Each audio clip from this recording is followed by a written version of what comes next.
This is Gloria Frederick, your host for Voices of We the People. You know, We the People is all about the opening preamble to the United States Constitution, where it says, We the people. We the ones who originate government, and we're the ones who that government serves. I am so pleased to introduce our guest tonight. She is an amazing, amazing woman who has achieved so much that I'm jealous personally. So I want you to meet Tomeka Lady Blue Robinson. And before we started, I asked her what she wanted to be called, and she said, Tamika. so that's how we will carry on our conversation. And let me just start but with a tiny bit of an introduction. Uh, Tamika is a native of Clinton, North Carolina. She grew up and was educated in the schools of Clinton. And I'm intrigued about how her early formative years shaped her. So let's just talk about the formative years first. How was it growing up in Clinton? Um, in the community, in the neighborhood, because that seems to have had such an impact on your later life. Well, I appreciate you asking that question. And first of all, good evening, Dr. Gloria. Thank you for having me on as your guest. Most people know that I'm actually the producer of Voices of We the People, but I always like to have the opportunity to be on the guest side so I can share some of the behind the scenes. So thank you for having me on tonight. So my formative years, actually, I'm going to go all the way back to when I lived in Newburgh, New York, with my mother. Yeah. I think it was St. Joseph's. I went to the elementary school there. I went to some different after school programs. And I had an opportunity to be influenced by individuals that made a difference in the community, even when I was that young in elementary school. Upon moving to North Carolina, so I started out in the rural schools at Salemburg Elementary. And then my mom got married. We moved to Clinton, North Carolina, and I began going to school at College Street. All my friends here in Clinton will remember College Street. Dr. Whitaker was our principal, and he took no junk from us. He was an HBCU grad and very dedicated to education, to learning. So being exposed at a very young age, I think is what stuck with me. So fast forward a little bit, I got to middle school. I used to walk to the library. I'm proud to say that I read all the books that I could read, letters A through M. Crazy, I know, but I was a bookworm, so I love to read, and I really got introduced to politics that way. I was introduced to history, and it made a big impression on me. But above all, my mother and my stepfather were very, very strict on us when it came to education. We were not supposed to get anything less than a C. I remember the days when I was wanting to be a cheerleader, be in the band, and do all those things. And in order for us to maintain our status, we had to keep our grades up. That was like number one. Mhm. So after high school, I actually followed in the footsteps of my cousins. I had two cousins that went to the University of North Carolina at Greensboro. And so I followed in their footsteps. I originally wanted to go to Howard, but my parents said that it was too far away. So I ended up going to UNCG. I majored in political science because I really thought that I was going to go work for the government, United Nations. I actually got my minor in Spanish as well. Just, being on that track. That's the track I wanted to be on. Hmm. But life changed. My senior year, I had an opportunity to travel to Costa Rica. I lived there for 6 months, and it just changed my life. I fell in love with Spanish. I fell in love with languages. And so upon arriving back to the United States, I continued studying and went on from there. So my formative years, that's, kind of how I came to be at this level that I am. Well, thank you. That's quite a story, particularly living some time in Costa Rica. It's a beautiful country, and I know you learned an awful lot. One of the things that I wanted to mention before we get going seriously, because we got a lot of ground to cover today, is that when you were 14, you appeared with the gospel group at the radio station? How'd Oh, that happen?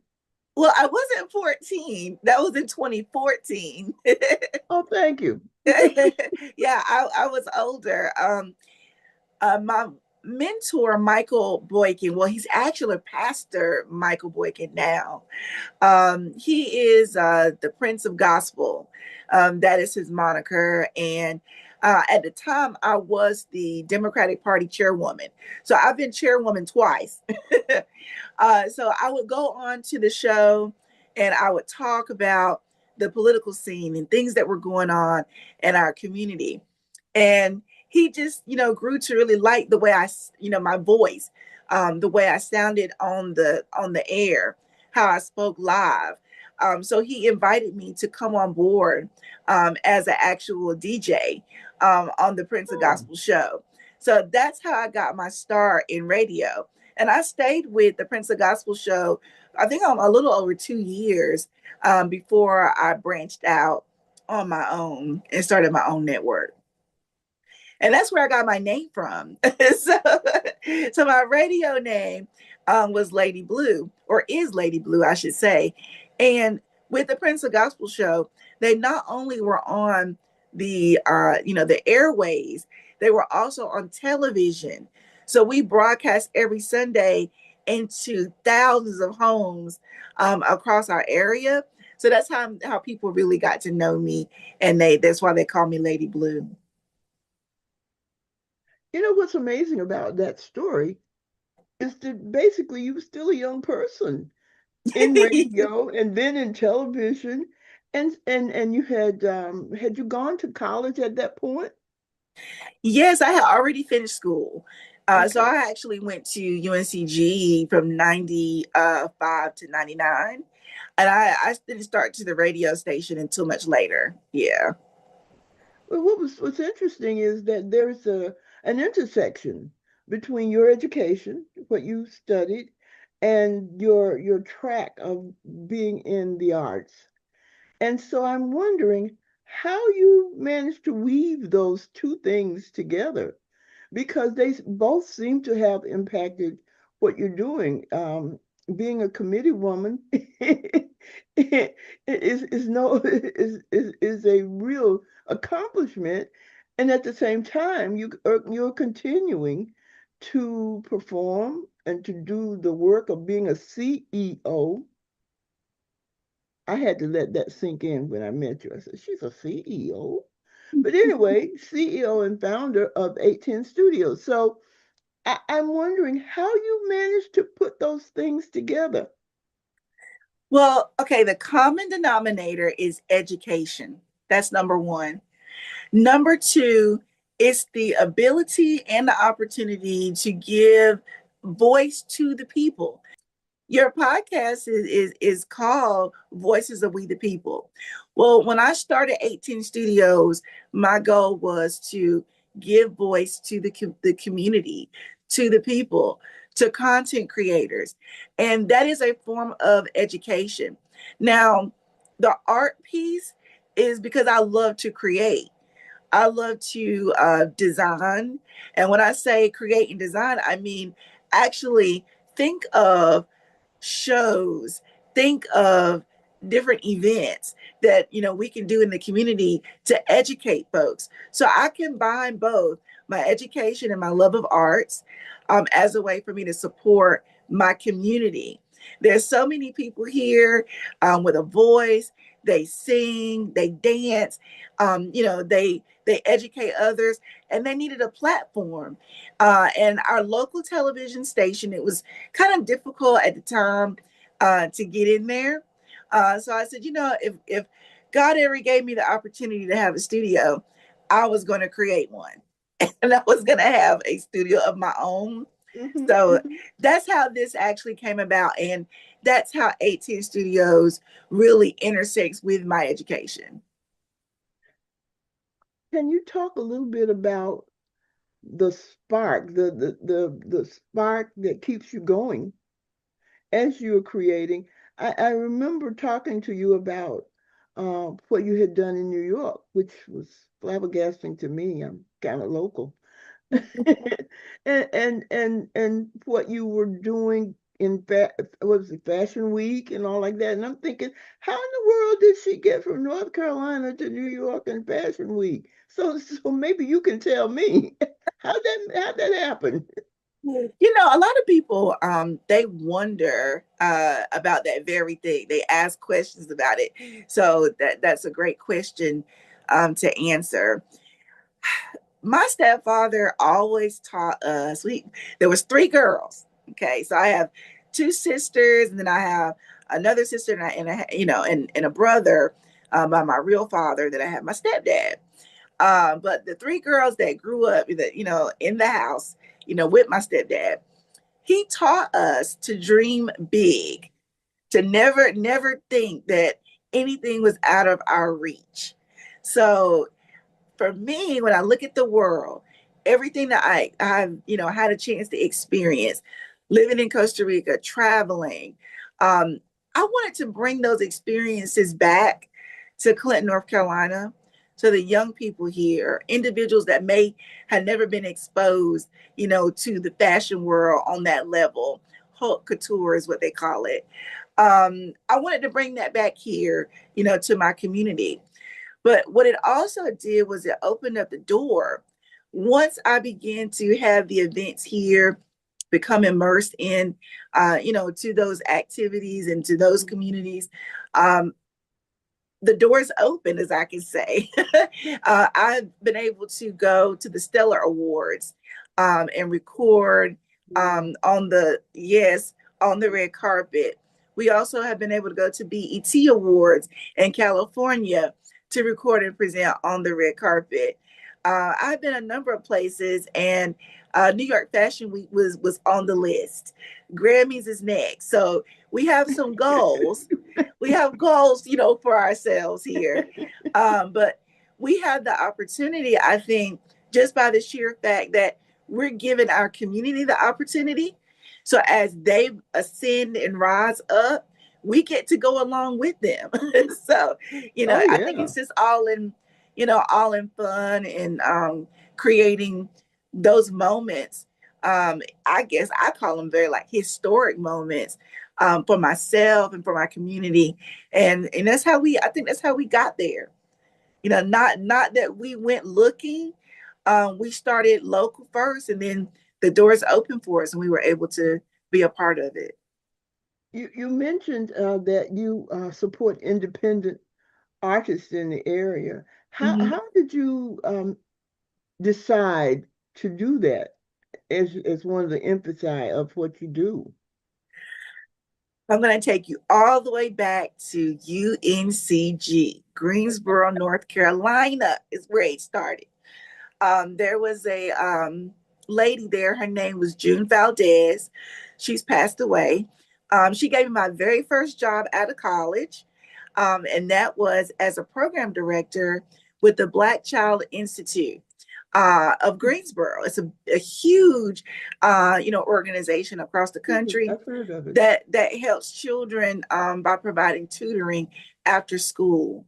And one of the field trips that we took was to the African American Atelier, which is downtown Greensboro. And it just did something to me. Like it really had a big impact on me. And at the atelier, they highlighted artists, like actual painters and Hmm. sculptors, dancers, singers, spoken word artists, any kind of art form, especially by African Americans, they highlighted. So Hmm. I wanted to recreate that atelier here in Clinton, North Carolina. So here at my studio, we actually have an art gallery.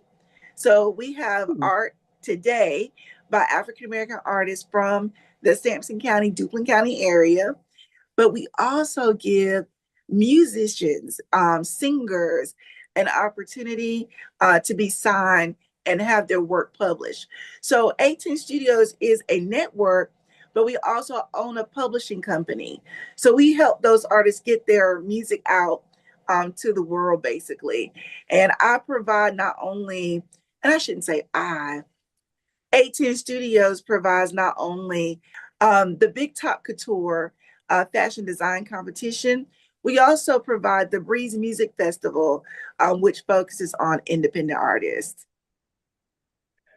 I was wondering about how how so many of the artists that you work with, they seem, as you said, open doors. So, how do you select, or do you, who comes into 810 Studios? And 810 Studios is, as you say, is a one-stop kind of activity. So could you explain that a little bit more too, and then talk about how you attract very talented people? Mm-hmm. Well, really, 18 Studios is a family. It's a network of friends and family members that bring others in. So I Oh. don't actually have to scout any talent. The individuals that are part of 18 Studios, they bring folks to me and they Hmm. say, hey, I think that this individual, deserves an opportunity. How can we help them? And we sit down and we have a meeting. We talk about their goals and, what it is that they want to achieve. And then we map out a plan to help them. So we've not only worked with musicians, we work with authors. Like I said, we work with artists that draw and paint. We Hmm. work with spoken word. Uh, Anyone that comes in here with a goal for their creativity, we'll help them map out a plan in order to get there. So we've had a number of people come through, and it's I see people, but really it's the current artists that are assigned to 18 Studios and the podcasters, and other artists that bring people here for us to work with. Let me back up a minute. How did you get the idea of having 810 Studios and that entrepreneurial bent that is certainly a part of what you do?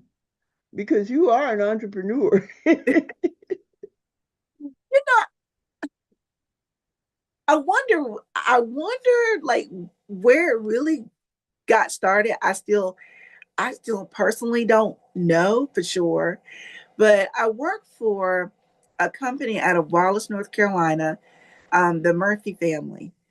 And they are very diversified in the work that they do. And as I worked for that company for 20 years, it'll be 20 years in May of 26, I really watched them continue to grow, continue to take risk, continue to create, a new way of doing business. And they do this Hmm. across so many different entities. So I have so many areas of interest that I said, well, why not? I think I can use the same model, and I can create something for myself, that I get to share my creativity with the world. And I get to invite people from all different genres, different areas to also share their talent. So technically, that's, I think, what influenced me. Now, entrepreneurship runs deep, In my family, there are different folks that have their own businesses. So, I think it's a mashup, a little bit of, from my family, but also definitely because I was able to see it firsthand with a company that I currently work for. And I guess the rest is history. Well, it's an amazing history. And I would like for you to talk a little bit more about the nonprofit aspect.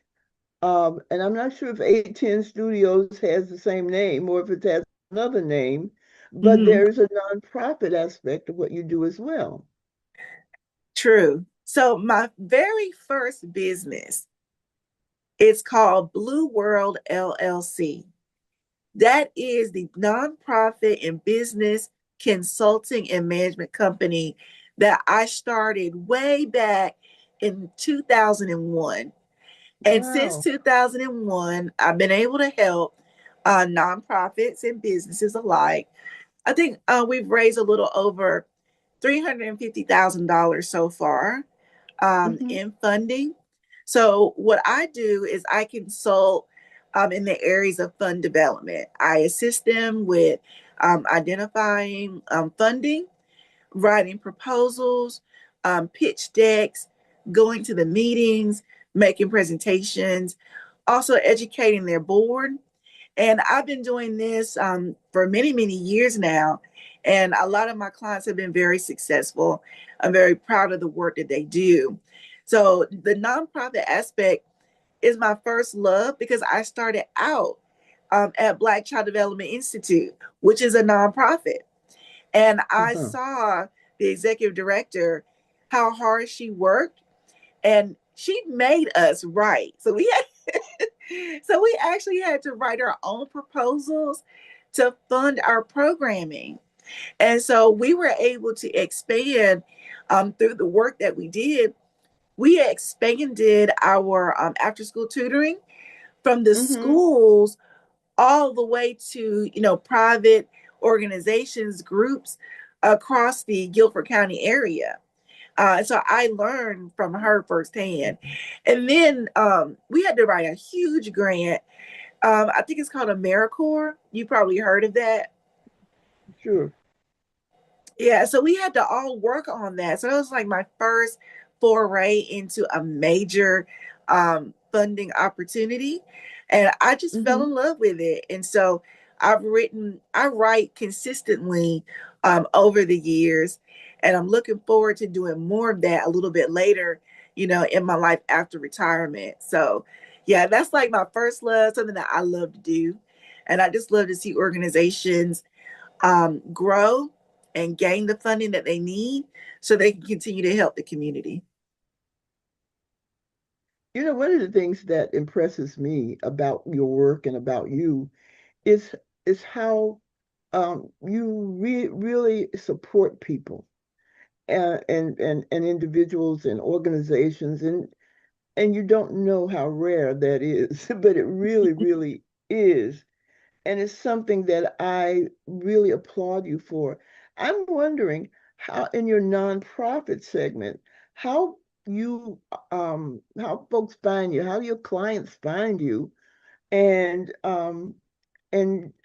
I sort of make an assumption that not everybody meets your standards, but I'm not sure about that. So talk about how you get clients and how you help them in particular.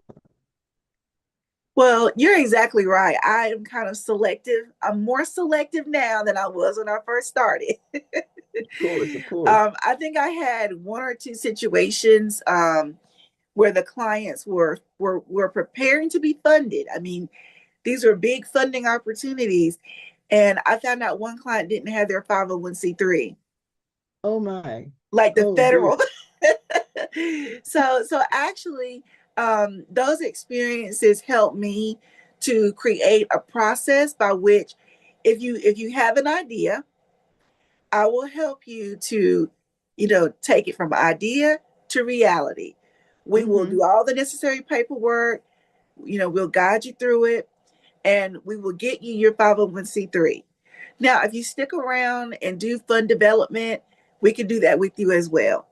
And when I say that, it's more of, you know, word of mouth.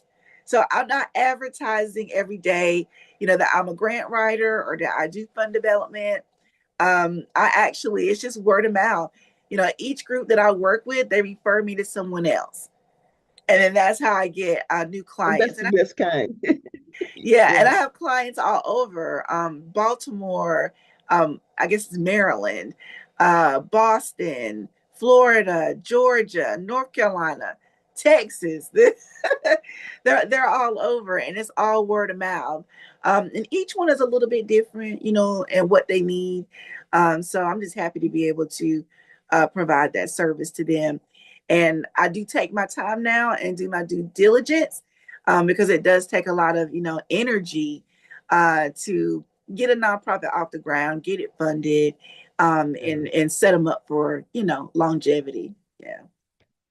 It really sounds like an exciting venture that you have going there. And I just wonder, are many of them involved in the music area or the arts area, or You do they branch out into all kinds of ways?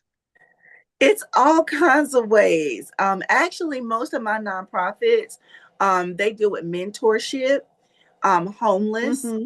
substance abuse. So those are some of the Mm-hmm. areas that we focus on.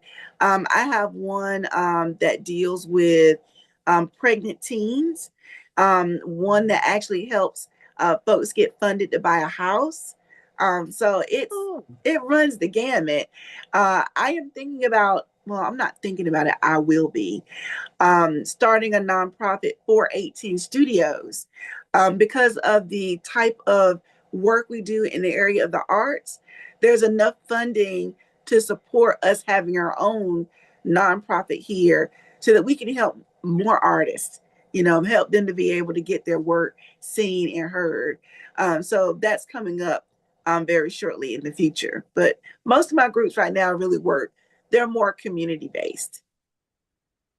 Mm-hmm. oh, fantastic. Our guest is Tomeka Robinson. She gave me permission to call her Tomeka. And we'll be returning for our discussion in just a minute. You might ask, what's next for Voices of the We the People podcast? Well, I'm excited to let you know that our next two podcasts are presenting outstanding women in other areas of their field. And so tune in next week for part two and then part three. And after that, we're going to be talking about voting. We're going to be talking about various aspects of voting, leading to a voting conference and education conference on the 28th of May, in which our podcast and the um, Democracy North Carolina and the NAACP are partnering to try to get people educated because we have a big job ahead of us this year. So we have to be educated about voting and what it requires of us. And these will be interactive, so you have fun. And I also want to thank our sponsor for this podcast. That's Jerome and Sandra Brown of Fayetteville.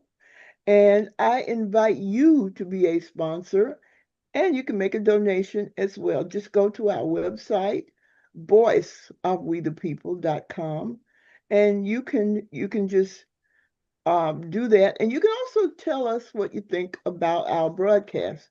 We really welcome your comments and need them, giving us feedback on how we're doing and what we're doing.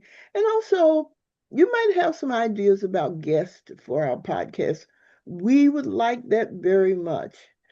So just give us feedback and we would appreciate it. Now, welcome back to our guest. We've taken our break and now we're going to go back and really work because Mika is also an educator and she's a community activist. So that's what we're going to be talking about for a little bit. And we're going to still be talking about the intersection of entrepreneurship and the community. And we're going to be talking about those community activities that elevate local and regional talent. I mentioned earlier that Tomeka's emphasis is on independent artists. She's already talked about that. What she hasn't talked about is what she's doing in the community. She has some amazing projects going, and they are projects that I think many of our listeners might be familiar with. So, without me trying to make up things about Tomeka, I want to ask her to talk about what she's doing in the community and the various activities that you have going because they're tremendous. Wow, where do I start? Okay. So first and foremost, everything I do, and this is, I want people to understand this is just something that God has put in my spirit. It's really not about me. Okay. And I'll tell this story because this is important. When I first started 18 Studios, it started in my home. So it's actually part of my address. And I so, wondered about yeah. that. So the very first podcast that was ever completed for 810 happened in my living room. And I just felt a sense of empowerment, um, just happy to be able to share what I was learning, in my life with others. And so I started there. And then eventually, I branched out into the actual physical location where I am today. Now, beyond that, when we talk about what I do with the community, I love to help people express themselves, but they also need a lot of support. So, one of the things I noticed that you mentioned earlier was my focus on independent artists. Well, when I say independent artists, I mean all independent artists. And I also started a newspaper for 18 Studios. It's called Imuta. Imuta means to learn in Ibu, It's called what? Nigeria. It's called Imuta, Imuta. So that is it is called Imuta. It means to learn in Ibu, Nigerian language. I am Nigerian. I was so excited. I did my DNA test. So I was able to know for sure what African country I descend from, my tribe. So I just wanted to bring that a little bit, into 18 Studios. And the Amuta paper is just another branch of what we do, what we give to Mhm. the community to allow folks who are authors, writers, they're able to pen stories and publish those in the paper. Let's talk about your community activities.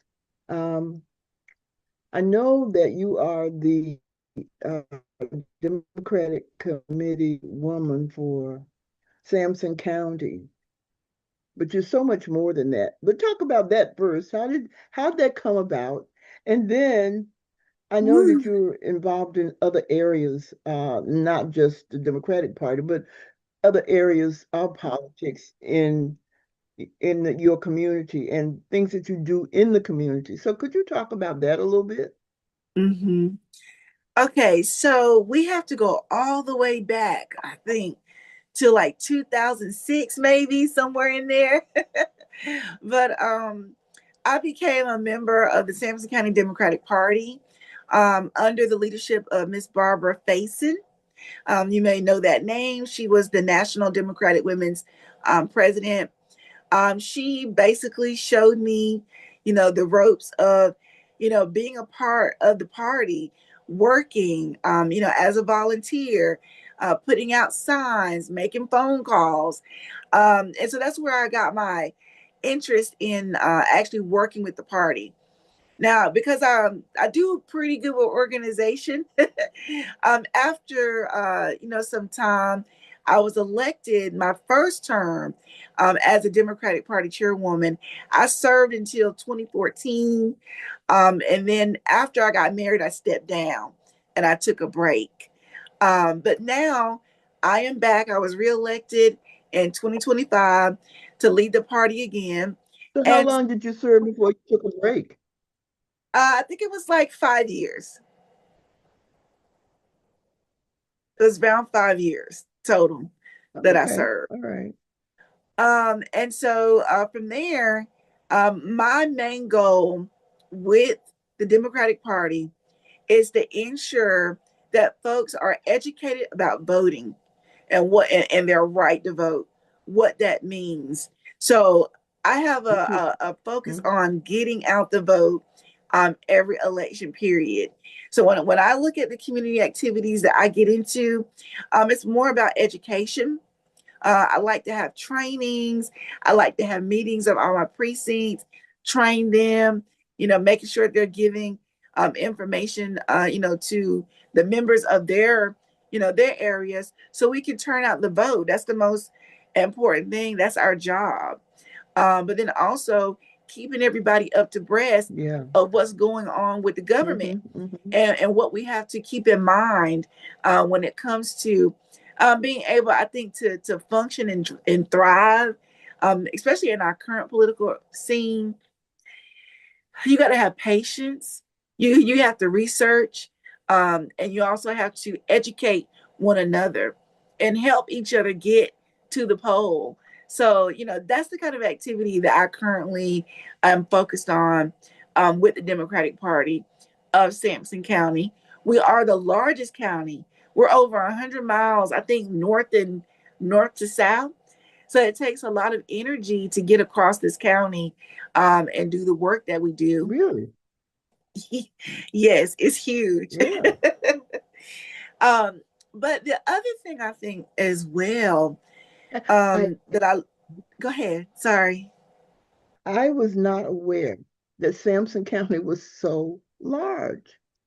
And that has to create a challenge just in terms of your work as the committee woman trying to make sure that people know to vote. So how do you manage that? Well, now today, with technology, it's easy. It's doing a phone tree, phone bank, that's automated, doing a mailer. But back in the Uh-huh. day, it was not easy. Uh-huh. But what I loved about the party, we had a newsletter that we produced. I think it was quarterly. So we would get that newsletter together. We would have articles. We would have important dates. We would have reminders. And we made sure it was a team of individuals that would print. And I think we would do between 1,300 and 2,000 newsletters every quarter and get those out. So it was a My lot of work. goodness.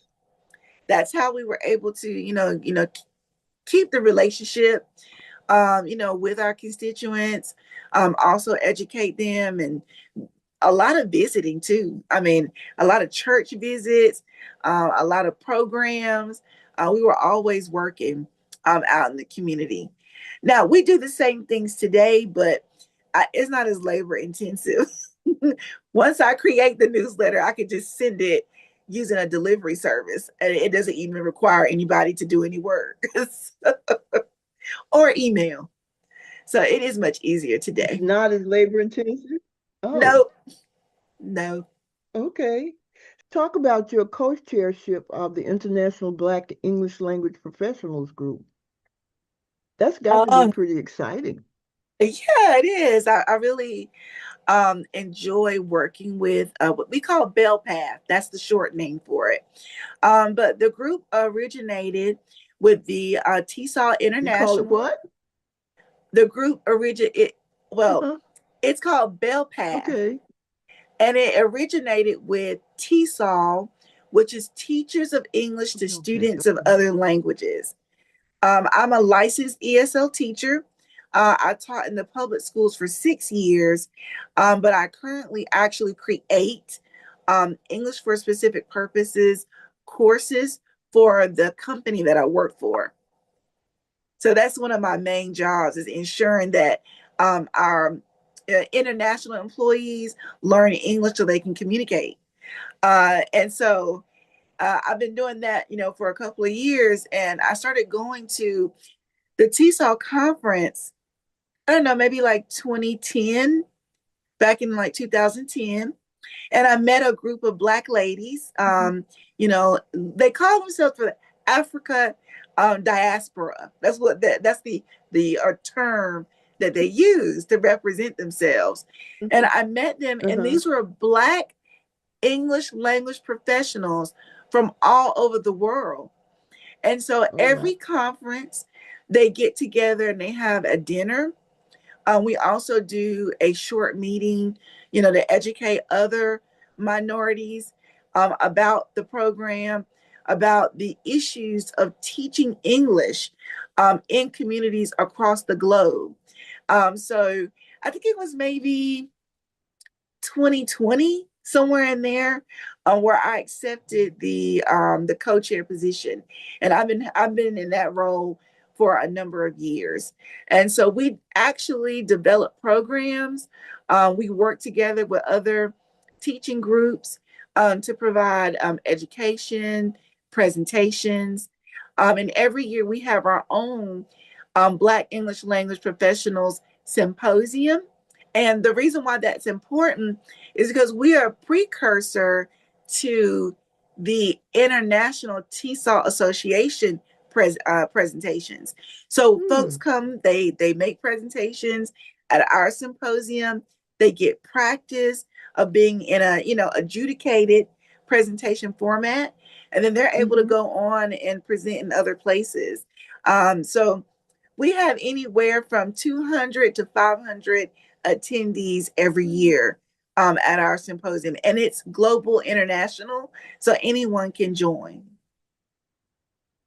That, that sounds very, very exciting. And it sounds like something that I hope you do share with others in the community. Um, are you involved with that organization? I mean, do they have a reach in the local community, or is it more global? It's more global. We Mm-hmm. actually don't drill down too far into the local community because we're Uh-huh. a network of professional educators. And so Mm-hmm. the goal is to help professional educators have a platform to be heard, receive education, mentorship, and then also practice, so that when they are going to present at the larger, conventions and conferences, they have a good, sure footing of how that's supposed to be done by way of the help they receive from Belpath. Unfortunately, our time is drawing near, so I want to ask you before we go, um, what are the two or three most important things that you want to share with our listeners? Mm-hmm. So I appreciate that. I think number one, if you have an idea, just like Martin Luther King had a dream, you need to act on it. Act on that. There's a reason why you were given that idea. Someone is going to hear your voice or receive the information that you share, and they're going to be able to learn something and grow. So if you have an idea, act on it. That's number one. Number two, always seek support from individuals in your network, individuals that you share common goals with. Look for mentors. That's really, really important. Um, I'm blessed to have such wonderful mentors that educate me, but also support me in what I do. So you don't have to walk alone. I think that's very important to know. You're never alone. So your network, grow your network. Have people there that you can draw inspiration from, that is going to help you. And number three, listen to Dr. Gloria Frederick. She has a wealth of knowledge to share with everyone. This idea that she had Voices of We the People, it was born at a district Democratic Party meeting. Um, and I think that what I can say, not only listen to Dr. Gloria, but put in the work like Dr. Gloria. That's one thing I noticed about her that I've learned to take for myself, is to go that extra mile, because it makes a difference. Your professionalism speaks volumes. And I'm so grateful that you decided to allow 18 Studios to produce your podcast. So I think those are the three things that I would like to share. And I'm going to add one more just for good measure. Make sure you get out to vote. Your voice counts on Yes. every level, no matter whether it's a local race, municipal, or national, or state. Your voice matters. Take someone to the polls with you.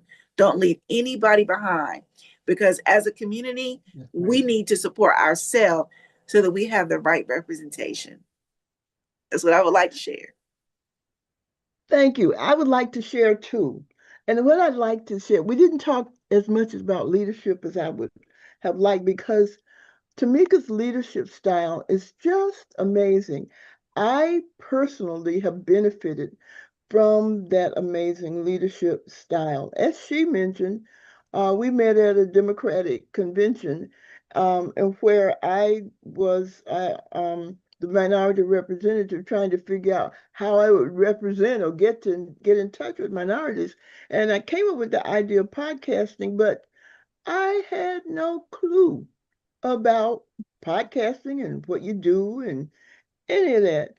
And I met Tamika, who said, I'll help you. Tamika has been wonderful. She's like the guide on the side. It's not like she's out front pushing you. She just lays down ideas and then you follow the breadcrumbs she's giving you so that you end up in a good place. And she's an amazing teacher that way. She's an amazing professional that way. And it's been my pleasure and great honor to have her as my mentor as I've tried to be a podcaster. And when I first started, she said, "Oh, you can do it." Yeah, well, I'm still trying. But I do want to mention, to reiterate what Tamika said, you need mentors. You need to understand what you don't know and try to get folks who do know so that they can help you along the way. You can assume you know everything. Even if you do the research and the book says you do this and you do that, the application is different. So you have to be prepared for things that you think might work, they might not. But you also know that you have people who've been there. And Tamika's one of those people who's been there, and she's been wonderful. And it's been such a joy and such a pleasure for her to let me interview her. And that is really, really, really an amazing thing when you consider all the accomplishments of this amazing woman. She's an entrepreneur, she's a teacher, is an organizer, and yet she's so humble. She really, really is. And she will be a great mentor for you if you decide that you need her services. So, how can they get in touch with you, Tamika? Okay, so a couple of ways. Definitely, you can reach out by email, and you can go to info at 810studios.com. You can call our company number 910-336-4483. You can visit our website, leave us a message at www.810studios.com, and you can download the 18 Studios app. It's available on iOS and on Android, and you can leave us a message there as well. So we appreciate your support. Oh, yeah, and I got to add something about the app. I'm still learning technology, right? So when Tamika said we're having an app launch on December 31st, New Year's Eve, I said, okay, what is that? And so she told me, and I said, okay, so how do I get the app? And she mentioned how I do it and did it, and it took me about 2 weeks, but I now have the app download on my phone. Yay! And it's just amazing to me that that she has developed this whole cadre of business and of contacts and people who, when she decided the old app she had needed some work. And so she found people to upgrade her app. That's the kind of mentoring that's important. And so, as I said, it's been such a pleasure, such an honor to have Tomeka as a guest. She's given you her contact information, but she's also our podcast manager and director. Yay. And so thank you very much, Tomeka, for being such an honored guest. You are most welcome. Thank you so much for having me. And And also having Voices of We the People on 18 Studios. indeed, in fact, I put people in touch yesterday. I have these. Tamika told me I needed postcards, so I made postcards that have all this information on it. That's what I mean. She's a real good guide on the side. And to our audience, don't forget to go to our website, voiceofwethepeople.com, and give us feedback on today's program. You can also suggest future topics and future guests. We welcome sponsors and donors and folks who might want to place an ad with us. See our website for more detail and further information. Before we go, let me give you a short um, acknowledgement of our podcast team. Just go to our website. You will see the podcast team. And as I mentioned earlier, Tamika is our manager and director for this podcast, Voices of We the People. And my husband is technical advisor for when the cameras don't work and things like that. And so I've been really fortunate to do that. Dr. King always said that voting, we have to. Voting, we must. Voting changes our lives, our communities, and sometimes it may seem that the vote didn't count. Don't give up. We are the people who can change our world. It's us. Thank you so much for listening. I appreciate your attention and your time, and I'll see you the next time on Voices of We the People.